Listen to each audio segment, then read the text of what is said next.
আজি গধূলি সময়তে পথাৰলৈ বুলি ওলাইছোঁ মানে কঠীয়ানিখন চাই আহোঁ বুলি ভাবিলোঁ আৰু ইয়াৰ যে বাহিৰ মানে গধূলি সময়ত যে ইমান ধুনীয়া এটা ভিউ আহি থাকে নহয়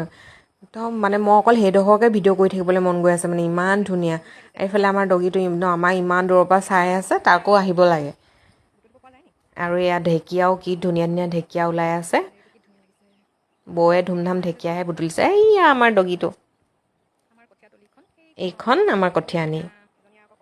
এইফালে আমাৰ এওঁ পূৰা বুটলিছে নহয় বোলে কঁঠালৰ গুটিৰ লগত খাব বোলে কাইলৈ মানে আমি কঠীয়া তোলাৰ কথা আছে সেইটো কাৰণে আজিয়ে বোলে ঢেকীয়া বুটলি দিছে আৰু কাইলৈ বোলে আলু তাৰপিছত ঢেকীয়া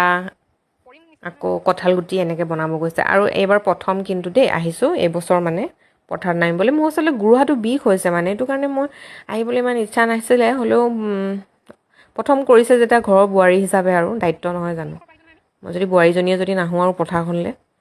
এইখন আমাৰ কঠীয়ানি আইও ইমান যে ধুনীয়া লাগিছে দেখিবলৈ সেইটো কাৰণে ভিডিঅ' এটা কৰি থলোঁ আচলতে ভিডিঅ'টো মেইন বুলি নহয় দেই ভিডিঅ'টো মানে এইটো কাৰণে কৰি থৈছোঁ এই স্মৃতি আৰু চাব পাৰিম পিছত আমাৰ নেক্সট প্ৰজন্মও চাব পাৰিব হয়নে বাৰু সেইটো কাৰণে ভিডিঅ' কৰি কৰি ৰাখিছোঁ আৰু এই বৌকো যে মই বনাই দিছোঁ মানে ভিডিঅ' একদম কৰি কৰি তেওঁ আকৌ হেৰি হিচাপ কৰিছে আলি বোলে কিমানটো আলি দিবলৈ আছে হিচাপ কৰি আছে বছক গৈ ক'বগৈ মানে আজিলৈ ইমানতে সামৰিছোঁ ছেকেণ্ড পাৰ্টত আকৌ আপোনালোকক লগ পাম বাই বাই